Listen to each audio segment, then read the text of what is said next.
Oscar wild ಅಂತ ಕರೆಯುವ ಬಳ್ಳಾರಿ ಬೀಚಿಯು ಅವರು ಬಳ್ಳಾರಿಯಲ್ಲಿ SP ಆಫೀಸಲ್ಲಿ ರೈಟರ್ ಆಗಿ ಕೆಲಸ ಮಾಡ್ತಿದ್ರು. ಅವಾಗೆಲ್ಲ ಪ್ರೊಹಿಬಿಷನ್ ಇತ್ತು ಬಳ್ಳಾರಿಯಲ್ಲಿ, ಗುಂಡು ಸಿಗ್ತಿರ್ಲಿಲ್ಲ. ನಮ್ಮ ಅಪ್ಪಂಗೆ ಅಷ್ಟೊತ್ತಿಗಾಗಲೇ ಗುಂಡು ಹಾಕೋ ಅಭ್ಯಾಸ ಆಗೋಗಿತ್ತು. ಸ್ವತಂತ್ರ 47ರಲ್ಲಿ ಬಂತು, 5-6 ವರ್ಷ. ಇನ್ನು ಬಾಲ್ಯಾವಸ್ಥೆಯಲ್ಲಿ ಭಾರತದ ಸ್ವತಂತ್ರ ಇತ್ತು. ಯಾರು ಇನ್ನು ಏನು ಹೆಚ್ಚು ಕಂಡಿತ್ತಿಲ್ಲ. ಒಬ್ಬ ಗುಮಾಸ್ತನಾದವನು, ಸರ್ಕಾರದಲ್ಲಿದ್ದವನು, ಲಂಚ ತಗೊಳ್ಳದೆ ಇದ್ದಂತಹ ವ್ಯಕ್ತಿಗೆ ಒಂದು ಸಣ್ಣ ಕಿರುಕುಳಗಳು ಬಂದು ಅವನ ಕಡೆಗೆ ಆತ್ಮಹತ್ಯೆಗೆ ಶರಣಾಗ್ಬಿಡ್ತಾನೆ. ಮಾರನೇ ದಿನ ಅವರು ಅಷ್ಟು ಬೇಗ ಮಾಡ್ಕೊಟ್ಬಿಟ್ರಲ್ಲ ಅನ್ನೋ ಖುಷಿಗೆ, ಬನ್ನಿ ಸರ್ ಒಂದು ಲೋಟ ಕಾಫಿ ಕುಡಿಯೋಣ ಅಂತ ಕರೆದ್ರೆ ಅವ್ರು ಇಮಿಡಿಯೇಟ್ ಆಗಿ ನಿಮ್ಮ ಅಪ್ಲಿಕೇಶನ್ ಎಲ್ಲ ಹರಿದು ಬಿಟ್ಟು ಕಸದ ಬುಟ್ಟಿಗೆ ಬಿಸಾಕ್ಬಿಡೋದು. ಅಧಿಕಾರದ ಹಿಂದೆ ಬೇಕಾದಷ್ಟು ಬೇರೆ ಆಮಿಷಗಳು ಬರುತ್ತೆ. ಅಧಿಕಾರದ ಹಿಂದೆಯೇ ದುಡ್ಡಿನ ಲಾಲಸೆ ಬರುತ್ತೆ. Gandhiji are fighting for freedom, which is a very simple and silly thing which can be achieved by even a small boy. Ramachandra ಶಾಸ್ತ್ರಿಗಳು ಅಂತ ಅವಾಗ ಒಬ್ರು ಕಮಿಡಿಯನ್ ಇದ್ರು. ಯಾಕೋ ಇಷ್ಟು ಕಷ್ಟಪಡ್ತಾ ಇದೆಯಾ ಬಳ್ಳಾರಿಲಿ, ಅನ್ನಕ್ಕೂ ಇಲ್ಲದೆ. ನಿಮ್ಮ ಅಪ್ಪನ ಜೊತೆಗಿದ್ದಂತ ಪಂತಲು ಅವರಲ್ಲಿದ್ದಾರೆ, ಪಿಕ್ಚರ್ ಮಾಡ್ತಾರೆ, ಬಾ ನೀನು ಅಂತ ಅವ್ರು ಕರ್ಕೊಂಡೋದ್ರು. ನಿನ್ಗೆ ಬೇರೆ ದಾರಿ ಕಂಡುಕೋ ಅಂತ ಅಂದ್ಬಿಟ್ರೆ ಏನ್ ದಾರಿ ಕಂಡ್ಕೊಳ್ಳೋದು, ಪಕ್ಕದ ರೋಡಿಂದ ಹೋಗ್ಬಿಡ್ಲಾ ಅನ್ನೋ ಹಾಗಾಗತ್ತೆ. ಇದನ್ನ ಹೇಳಿದಾಗ ಅವ್ರಿಗೆ ಅರ್ಥವಾಯ್ತು ನಮ್ಮ ತಂದೆಗೆ, ಬರ್ಕೊಂಡ್ ನಾಟಕ ಅಂತ. ಅವಾಗ ಈ ಲಂಚ ತರ ಬರ್ದಿದ್ರು.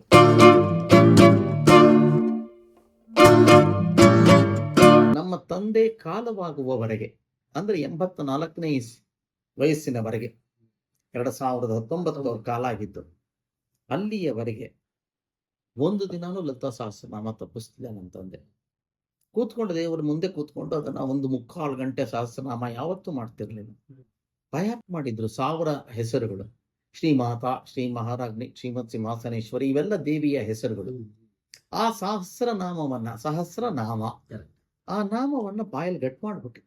ಸುಮ್ಮನೆ ಹಿಂಗೆ ಕೂತ್ಕೊಂಡಿದ್ರೆ ಮನಸ್ಸಿನಲ್ಲಿ ಅಂತ ಹೇಳ್ತಾ ಅಷ್ಟು ತಾಯಿಯನ್ನ ಒಳಗ್ ಮಾಡ್ಕೊಂಡ್ಬಿಟ್ಟೆ. ಇದು ಒಬ್ರು ಭಾಸ್ಕರ್ ಪಂತಲು. ಇದೇ ರೀತಿಯಲ್ಲಿ ಮತ್ತೊಬ್ಬರು ಹಿರಿಯ ಚೇತನ ಕನ್ನಡ ಸಾಹಿತ್ಯದ ಕ್ಷೇತ್ರದ ಆಸ್ಕರ್ ವೈಲ್ಡ್ ಅಂತ ಕರೆಯುವ ಬಳ್ಳಾರಿ ಬೀಚಿಯು ಅವರು ಬಳ್ಳಾರಿಯಲ್ಲಿ SP ಆಫೀಸಲ್ಲಿ ರೈಟರ್ ಆಗಿ ಕೆಲಸ ಮಾಡ್ತಿದ್ರು. ಬೀಚಿಯವರು ಅವರು ನಮ್ಮ ತಂದೆಗೆ, ನಮ್ಮ ಕೆ ಹಿರಣ್ಣಯ್ಯ ಅಂದ್ರೆ ನಮ್ಮ ತಾತನಿಗೆ ಸಮವಯಸ್ಕರು. ಅವ್ರು ಬಳ್ಳಾರಿಯಲ್ಲಿದ್ರು. ನಮ್ಮ ಹಿರಣ್ಯ ಮಿತ್ರ ಮಂಡಳಿಗೆ ಬಂದು ಹೋಗಿ ಮಾಡುವ ಆನಾ ಕೃಷ್ಣರಾಯರು, ಬೀಚಿ ಅವರು, ರಾಜರತ್ನಂ ಅವರು, ಇವರೆಲ್ಲ ಕೆ ಹಿರಣ್ಣಯ್ಯನವ್ರ ಜೊತೆ ಒಡನಾಡಿಗಳು. ಹಾಗಾಗಿ ಅವರೆಲ್ಲರದ್ದು ಸಂಪರ್ಕ ಅವ್ರಿಗಿತ್ತು. ಮಲ್ಲಿಕಾರ್ಜುನ್ ಮನ್ಸೂರ್ ಇವರೆಲ್ಲರೂ ಪರಿಚಯ ಕೆ ಹಿರಣ್ಣಯ್ಯನವ್ರಿಗಿತ್ತು. ಅದರ ಮುಖಾಂತರವಾಗಿ ನಮ್ಮ ತಂದೆಗೆ ಆಗೋಗಿತ್ತು. ಈ ಹಿರಣ್ಣಯ್ಯನವ್ರ ಮಗ ಅಲ್ವಾ, ಬಾ ಅಂತ ಕರ್ಕೊಂಡು ಹೋಗೋರು, ಅವ್ರ ಜೊತೆ ಓಡಾಡಿಸೋರು. ಅವಾಗೆಲ್ಲ ಪ್ರೊಹಿಬಿಷನ್ ಇತ್ತು ಬಳ್ಳಾರಿಯಲ್ಲಿ, ಗುಂಡು ಸಿಗ್ತಿರ್ಲಿಲ್ಲ. ನಮ್ಮ ಅಪ್ಪಂಗೆ ಅಷ್ಟೊತ್ತಿಗಾಗಲೇ ಗುಂಡು ಹಾಕೋ ಅಭ್ಯಾಸ ಆಗೋಗಿತ್ತು. ಸೊ ಬೀಚಿ ಅವರು ಸೀಸ್ ಮಾಡೋದು, ಅಲ್ಲೆಲ್ಲರೂ ಸೀಸ್ ಮಾಡೋದು ಅಂದ್ರೆ ಎಲ್ಲರ ಕಳ್ಬಟ್ಟಿ ಇದ್ರೆ ಅಥವಾ ಕದ್ದು ಗಿಸ್ಕಿ ಬಳ್ಳಾರಿಯಲ್ಲಿ ತಂದಿದ್ರೆ, ಪ್ರೊಹಿಬಿಟೆಡ್ ಏರಿಯಾಲಿ ತಂದಿದ್ರೆ ಅದನ್ನ ಸೀಸ್ ಮಾಡ್ಬೇಕು ಪೊಲೀಸ್ನವ್ರು. ಸೀಸ್ ಮಾಡಿದ್ರಲ್ಲಿ ಒಂದನ್ನ ಒಂಚೂರು ಪಕ್ಕಕ್ಕೆ ಇಟ್ಬಿಟ್ಟು ಅದನ್ನ ಕರೆದು ನಮ್ಮ ಅಪ್ಪನ್ನ ಕೊಡೋರು. ಅವರು ನಮ್ಮಪ್ಪ ಭಾಸ್ಕರ್ ಪಂತರು ಮನೇಲಿ ಸೇರೋದು. ಆಮೇಲೆ ಇದೆಲ್ಲದಕ್ಕೂ ಒಂದು ಜಾಗ ಬೇಕಲ್ಲ, ಓಪನ್ ಆಗಿ ಯಾರು ಮಾಡೋಕ್ಕಾಗಲ್ವಲ್ಲ. ಅದಕ್ಕೆ ಒಬ್ಬ ವಕೀಲರ ಮನೆ ಸಿಕ್ತು ನಮ್ಮ ತಂದೆಗೆ. ಅವರೇ 3ನೇ ವ್ಯಕ್ತಿ, ಭೀಮಪ್ಪ ಶೆಟ್ಟಿ ಅಂತ.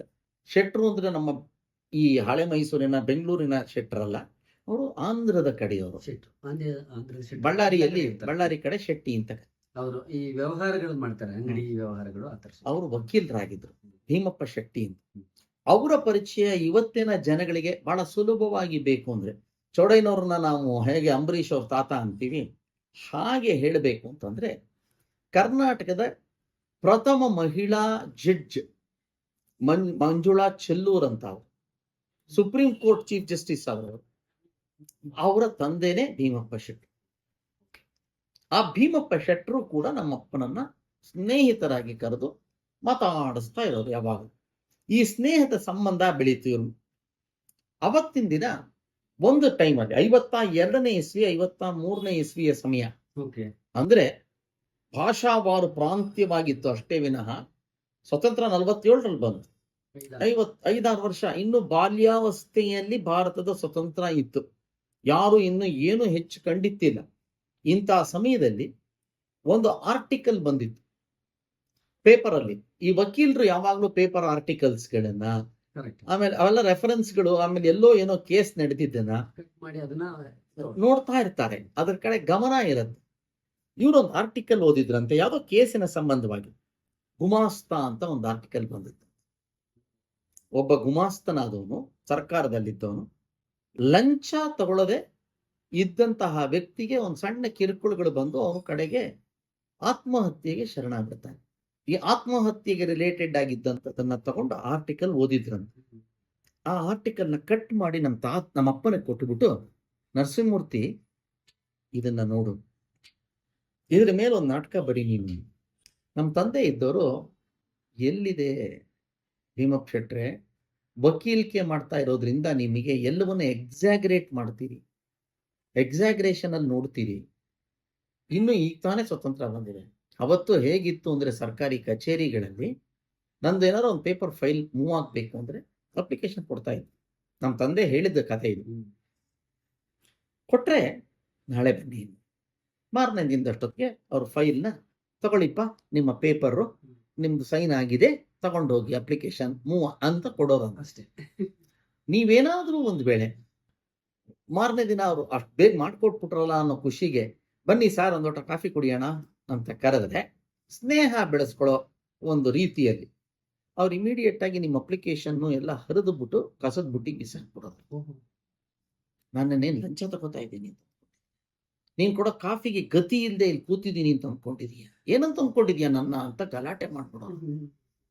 ಅವಮಾನ ಅದು, ನೀನ್ ನನ್ನ ಅವಮಾನ ಮಾಡಿದೆ ಅಂತ ಕರೆಯುವಂತ ಕಾಲದಲ್ಲಿ ಇದ್ರಂತ. ಪೂಜೆಯನ್ನ ಮಾಡಿಸಿದಾಗ ಹೊಟ್ಟೆ ಕಾಸು ಅಂತ ಒಂದಾಣಿ ಹಾಕಿದ್ರೆ ಕಣ್ಣು ಗೊತ್ಕೊಂಡು ಅದನ್ನ ದೇವ್ರ ಪಾದದ ಹತ್ರ ಇಟ್ಬಿಟ್ಟು ಪುರೋಹಿತರುಗಳು ಮನೆಗೆ ಹೋಗೋರೇ ವಿನಃ, ನಾ ಪೂಜೆ ಮಾಡಿಸಿದ್ದೀನಿ, 100 ರೂಪಾಯಿ ಕೊಡ್ಲಿಲ್ವಲ್ಲ ಈ ವ್ಯಕ್ತಿ ಅಂತ ಕೇಳ್ತಿರ್ಲಿಲ್ಲ. ಈ ರೀತಿ ಕ್ರಮದಲ್ಲಿ ಇದ್ದಂತ ಟೈಮಲ್ಲಿ ನೀವು ಇದನ್ನ ಕೊಡ್ತಿದ್ದೀರಿ, ಯಾರು ಲಂಚ ಕೇಳ್ತಾರೆ? ಅವಾಗ ಭೀಮಪ್ಪ ಶೆಟ್ಟರು ಒಂದು ಮಾತು ಹೇಳಿದ್ರು, ಸ್ವತಂತ್ರ ಇನ್ನು ಬಾಲ್ಯಾವಸ್ಥೆಯಲ್ಲಿದೆ ನರಸಿಂಹಮೂರ್ತಿ, ನರಸಿಂಹಮೂರ್ತಿ ಅಂತ ಕರೆಯೋಣ ಅಂತಂದೆ. ಅವ್ರ ಹೆಸರು ನರಸಿಂಹಮೂರ್ತಿ. ಗೊತ್ತು ಬಾಲ್ಯಾವಸ್ಥೆಯಲ್ಲಿವೆ, ತಂದೆ ಹೆಸರಿಂದ ಇದ್ದಿದ್ರಿಂದ ಇವ್ರು ಮಾಸ್ಟರ್ ಹಿರಣ್ಯ. ಬಾಲ್ಯಾವಸ್ಥೆಯಲ್ಲಿದೆ ಸ್ವತಂತ್ರ. ಜನಗಳಲ್ಲಿ ಅಧಿಕಾರ ಬೆಳೆಯುತ್ತೆ, ಅಧಿಕಾರದ ಹಿಂದೆ ಬೇಕಾದಷ್ಟು ಬೇರೆ ಆಮಿಷಗಳು ಬರುತ್ತೆ, ಅಧಿಕಾರದ ಹಿಂದೆಯೇ ದುಡ್ಡಿನ ಲಾಲಸೆ ಬರುತ್ತೆ. ಲಾಲಸೆ ಬಂದಾಗ ಮನುಷ್ಯನ ಬುದ್ಧಿ ಏನಿದೆ ಅದು ವಿಷಪರಿವೇತವಾಗುತ್ತೆ. ಆ ವಿಷಪ್ರಾಶನವ ಆದ್ಮೇಲೆ ಮನುಷ್ಯನ ಬುದ್ಧಿ ಕೆಡತ್ತೆ, ಅಧಿಕಾರವನ್ನು ದುರುಪಯೋಗ ಪಡಿಸ್ಕೊತಾನೆ. ಇದೆಲ್ಲವೂ the byproducts of freedom, ದೂರದೃಷ್ಟಿ. ಇನ್ನು ಮುಂದೆ it is still in the young days. And ಇದಕ್ಕೆ ವಿನ್ಸ್ಟನ್ ಚರ್ಚಿಲ್ ಅಂತ ಒಬ್ರು, ಇಂಗ್ಲೆಂಡಿನ ಒಬ್ಬ ವ್ಯಕ್ತಿ, who was here, Winston Churchill, Mahatma ಗಾಂಧಿಯವರನ್ನ ಕುರಿತು ಒಂದು ಮಾತು ಹೇಳಿದ್ರಂತೆ. Gandhiji, you are fighting for freedom, which is a very simple and silly thing, which can be achieved by even a small boy. Don't fight for freedom, try to create R probably prepare A new generation for that freedom ಅಂತ ಹೇಳಿದ್ರು.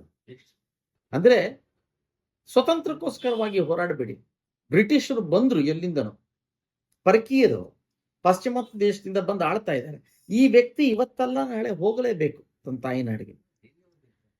ಏನು ಇವತ್ತು 50 ರೂಪಾಯಿ ಲೂಟಿ ಮಾಡಿದ್ದಾರೆ, ಇನ್ನು 10 ವರ್ಷ ಆಯ್ತಾನೆ ಒಂದು 5,000 ರೂಪಾಯಿ ಲೂಟಿ ಮಾಡ್ಕೊಂಡು ಹೋಗ್ಬೋದು. ಬಟ್ ಸ್ವತಂತ್ರವಂತೂ ನಿಮ್ದೇನು ಕಿತ್ಕೊಂಡು ಹೋಗ್ಬಿಡಕ್ಕಾಗಲ್ಲ. ಭಾರತವನ್ನ ಇಲ್ಲಿಂದ ತಗೊಂಡೋಗಿ ಬ್ರಿಟಿಷರು ಇಂಗ್ಲೆಂಡ್ ಪಕ್ಕದಲ್ಲಿ ಇಟ್ಕೊಳಕ್ಕಾಗಲ್ಲ, ಬಿಟ್ಟು ಹೋಗ್ಬೇಕು. ದಯವಿಟ್ಟು ಸ್ವತಂತ್ರವನ್ನಕ್ಕೋಸ್ಕರವಾಗಿ ನಿಮ್ಮ ಶಕ್ತಿಯನ್ನ, ಅತ್ಯಮೂಲ್ಯವಾದ ಶಕ್ತಿಯನ್ನ ಉಪಯೋಗಿಸ್ಕೋಬೇಡಿ. ಮುಂದೆ ಒಂದು ತಲೆಮಾರು, ಒಂದು ಜನರೇಷನ್ ಪ್ರಿಪೇರ್ ಮಾಡಿ, ಸ್ವತಂತ್ರ ಕೊಟ್ಟೋದ್ಮೇಲೆ ಭಾರತವನ್ನ ನಡೆಸೋದಕ್ಕೋಸ್ಕರವಾಗಿ. ಯಾಕಂದ್ರೆ ರಾಜರ ಆಳ್ವಿಕೆಯಲ್ಲಿತ್ತು, ನಿಮಗೆ ಆಳ್ವಿಕೆ ಗೊತ್ತಿಲ್ಲ. ಸಾಮಾನ್ಯ ಪ್ರಜೆಗೆ ಆಳ್ವಿಕೆ ಅಂದ್ರೆ ಏನು ಅಂತ ಗೊತ್ತಿಲ್ಲ.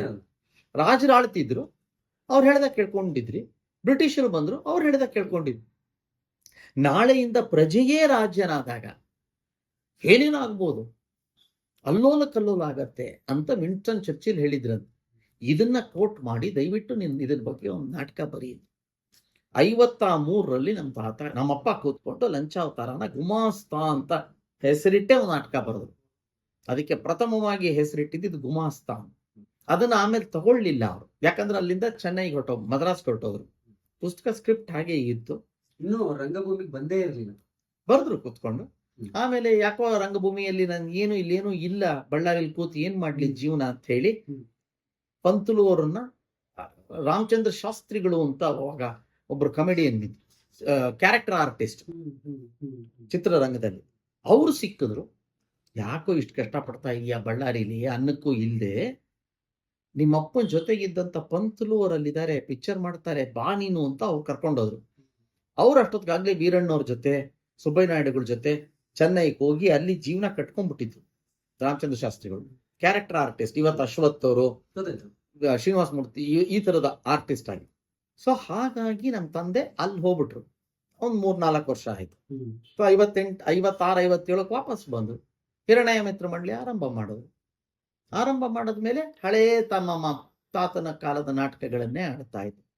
ಬಳ್ಳಾರಿಯಲ್ಲಿ ಇದ್ದಾಗ ಈ ಭಾಸ್ಕರ್ ಪಂತುಲೂರು ಇವರೆಲ್ಲರ ಸಹವಾಸದಲ್ಲಿದ್ದಾಗ ಭೀಮಪ್ಪ ಶೆಟ್ಟರು ಒಂದು ಮಾತು ಹೇಳಿದ್ರು ನಮ್ಮಪ್ಪನಿಗೆ, ಹೊಸ ನಾಟಕ ಬರೀ, ಬೇರೆ ಕ್ರಮದಲ್ಲಿ ನಾಟಕ ಬರೀ. ಯಾಕೆ ಅಂದ್ರೆ ನೀನು ಆಡಿದ್ರೆ ದೇವದಾಸಿ, ಎಚ್ ಎಂ ನಾಯಕ, ಸದಾರಾಮೆ ಈ ನಾಟಕಗಳು ಆಡ್ತೀಯ. ಇದು ನಿಮ್ಮಪ್ಪ ತಮ್ಮ ಕಾಲಿನ ಸೈಜಿಗೆ ತುಂಬಾ ಚೆನ್ನಾಗಿ ಒಂದು ಉದಾಹರಣೆ ಕೊಟ್ಟಿದ್ರು. ನಿಮ್ಮಪ್ಪ ಅವ್ರ ಕಾಲಿನ ಸೈಜ್ಗೆ ಹೊಲಿಸ್ಕೊಂಡಿರೋ ಶೂಸ್ ಇದು. ನಿನ್ನ ಕಾಲ್ ಸೈಜು ನಿಮ್ಮ ಅಪ್ಪನ ಕಾಲ್ ಸೈಜ್ ಒಂದೇ ಅಲ್ಲ. ಜೊತೆಗೆ ನಿಮ್ಮಪ್ಪ ಹೊಲಿಸ್ಕೊಂಡು ಆ ಶೂಸ್ ಅಲ್ಲಿ 16 ವರ್ಷ ನಡೆದು ಬಿಟ್ಟಿದೆ, ಸವದು ಬಿಟ್ಟಿದೆ. ನಿನ್ನ ಕಾಲಿಗೆ, ನಿನ್ನ ಸೈಜಿಗೆ ಹೊಸದೊಂದು ಶೂಸ್ ನಿನಗ್ ಬೇಕಲ್ಲ ಅಂತ. ಈ ಮೆಟಾಫರ್ಸ್ ಅನ್ನ, ರೂಪಕಗಳು, ರೂಪಕಾಲಂಕಾರ ಇದನ್ನ ಬಳಸ್ಬೇಕು. ಅಂದ್ರೆ ಇದನ್ನ ಹೇಳುವ ಕ್ರಮ. ನಿನ್ಗೆ ಬೇರೆ ದಾರಿ ಕಂಡುಕೋ ಅಂತ ಅಂದ್ಬಿಟ್ರೆ ಏನ್ ದಾರಿ ಕಂಡುಕೊಳ್ಳೋದು, ಪಕ್ಕದ ರೋಡಿಂದ ಹೋಗ್ಬಿಡ್ಲಾ ಅನ್ನೋ ಹಾಗಾಗತ್ತೆ. ಇದನ್ನ ಹೇಳಿದಾಗ ಅವ್ರಿಗೆ ಅರ್ಥವಾಯ್ತು ನಮ್ಮ ತಂದೆಗೆ, ಬರ್ಕೋ ಒಂದು ನಾಟಕ ಅಂತ. ಅವಾಗ ಈ ಲಂಚಾವತಾರ ಬರ್ದಿದ್ರು. ಸೊ 58 ತನಕ ಲಂಚಾವತಾರ ಬೇಕಾಗ್ಲಿಲ್ಲ, ನಡೀತಿತ್ತು. 1958ರಲ್ಲಿ ಹಿರಣ್ಯ ಮಿತ್ರ ಮಂಡಳಿಯನ್ನ ಆರಂಭ ಮಾಡಿದ್ಮೇಲೆ ಹೊಸ ನಾಟಕ ಬೇಕಾಯ್ತು. ಈ ದೇವದಾಸಿ, ಎಚ್ ಎಂ ನಾಯಕ, ಸದಾರಾಮೆ ನೋಡಿದ ಜನವೇ ಇರೋರು. ಕಂಪ್ಯಾರೇಟಿವ್ ಆಯ್ತು. ಕೆ ಹಿರಣ್ಣಯ್ಯನವ್ರನ್ನ ನೋಡಿದ ತಲೆ ಇತ್ತು. ಇವಾಗ ಮಾಸ್ಟರ್ ಹಿರಣ್ಣಯ್ಯನವ್ರನ್ನ ನೋಡಿದವ್ರು ನನ್ನನ್ನು ನೋಡಿದ ಹಾಗೆ ಕೆ ಹಿರಣ್ಣಯ್ಯನವ್ರನ್ನ ನೋಡಿದವ್ರು ಮಾಸ್ಟರ್ ಹಿರಣ್ಣಯ್ಯನವ್ರನ್ನ ನೋಡ್ತಾ ಇದ್ರು. ಏನೇ ಪಾತ್ರ ಮಾಡಿ ಎಷ್ಟೇ ತಿನ್ಕಿದ್ರು ಕೂಡ ಇವತ್ತಿಗೂ ನನ್ನ ಬಗ್ಗೆ ಒಂದು ಮಾತು ಹೇಳ್ತಾರೆ, ಮಾಸ್ಟರ್ ಹಿರಣ್ಣಯ್ಯನವ್ರಾಗಲ್ಲ ಬಿಡೋದೇನೋ, ಅವರಪ್ಪ ಗ್ರೇಟ್ ಕಣೋ ಅಂತಾರೆ. ನಾನು ಅವ್ರಿಗಿಂತ ಚೆನ್ನಾಗಿ ಮಾಡಿರ್ಬೋದೇನೋ ಗೊತ್ತಿಲ್ಲ, ಬಟ್ ಆ ನೋಡುವ ದೃಷ್ಟಿಯಲ್ಲಿ ಅವ್ರಿಗೆ ಪ್ರೀತಿ ತುಂಬಿದೆಯಲ್ಲ, ನಮ್ಮ ಅಪ್ಪನ ಬಗ್ಗೆ ಒಂದು ಗೌರವ ಇದೆಯಲ್ಲ, ಆ ಗೌರವ ನನ್ನನ್ನು ಆಕ್ಸೆಪ್ಟ್ ಮಾಡ್ಕೊಳಕ್ ಬಿಡಲ್ಲ. ಈ ಯಂಗರ್ ಜನರೇಷನ್, ನಿಮ್ಮ ಅಪ್ಪನ ನಾಟಕ ಲಂಚಾವತಾರವನ್ನ ನಾನು ಬರೀ ಟೇಪಲ್ಲಿ ಕೇಳಿದ್ದೆ ಸರ್, ಅಥವಾ ಅದೊಂದು ಬಿಟ್ಸ್ ಎಲ್ಲೋ ಬಂದಿದ್ದು ನೋಡಿದ್ದೆ, ಲೈವ್ ಅಲ್ಲಿ ಅವ್ರನ್ನ ನೋಡಿತ್ತಿಲ್ಲ ಅನ್ನೋರು ನನ್ನನ್ನು ನೋಡಿದ ತಕ್ಷಣ ಸಖತ್ ಆರ್ಟಿಸ್ಟ್ ಸರ್ ನೀವು ಅಂತ ಒಪ್ಕೋತಾರೆ. ಯಾಕಂದ್ರೆ ನಮ್ಮಪ್ಪ ಅವ್ರಿಗೆ ಕೇಳ್ಮೆ, ನಮ್ಮ ತಾತ ದಂತಕತೆ, ನಾನು ಪ್ರಸ್ತುತ. ಸೊ ಪ್ರಸ್ತುತವನ್ನ ಆಕ್ಸೆಪ್ಟ್ ಮಾಡ್ಕೋತಾರೆ. ಸೊ ಹಾಗಾಗಿ ಮಾಸ್ಟರ್ ಹಿರಣ್ಣಯ್ಯನವ್ರನ್ನ ಕೆ ಹಿರಣ್ಣಯ್ಯನವ್ರ ಜೊತೆ ಕಂಪ್ಯಾರಿಟಿವ್ ಆಗಿ ನೋಡೋರು. ಇವತ್ತು ಅಭಿಷೇಕ್ ಬಚ್ಚನ್ ಅಮಿತಾಬ್ ಬಚ್ಚನ್ ಜೊತೆ ನೋಡೋದ ಹಾಗೆ, ಅವನು ಅಷ್ಟೇ ಒಳ್ಳೆ ಕಲಾವಿದ ಆದ್ರೂ ಕೂಡ he is always compared. So ಇದು ತೊಂದರೆ ಆಗ್ತಾ ಇದೆ ಅಂದ್ಬಿಟ್ಟು ಯಾತಿಕ್ ಲಂಚಾವತಾರವನ್ನ ಪ್ರಯೋಗ ಮಾಡಬಾರ್ದು ಅಂತ ಮಾಡಿದ್ರು. ಅದಾದ ಮೇಲೆ ಅದೊಂದು ಇತಿಹಾಸವನ್ನ ಸೃಷ್ಟಿ ಮಾಡಿ. ಹಾಯ್, ನಾನು ನಿಮ್ಮ ಭಾವನಾ ಬೆಳಗೆರೆ. ಡೈಲಿ ಮಾಧ್ಯಮ ಅನ್ನೋ ಒಂದು ಯೂಟ್ಯೂಬ್ ಚಾನೆಲ್ನ ದಯವಿಟ್ಟು ಎಲ್ಲರೂ ಲೈಕ್ ಮಾಡಿ, ಸಬ್ಸ್ಕ್ರೈಬ್ ಮಾಡಿ. ಅದರ ತುಂಬ ಒಳ್ಳೆಯ ಕಂಟೆಂಟ್ಗಳು ಬಂದಿದ್ದಾವೆ, ತುಂಬ ಒಳ್ಳೆ ಇಂಟರ್ವ್ಯೂಗಳು, ತಿಳ್ಕೊಳ್ಳೋ ಅಂಥ ಮಾಹಿತಿಗಳಿದ್ದಾವೆ. ತಾವು ನೋಡಬೇಕು, ಆನಂದಿಸಬೇಕು ಅಂತ ನನ್ನ ಕಡೆಯಿಂದ ಒಂದು request. Please subscribe. Thank you.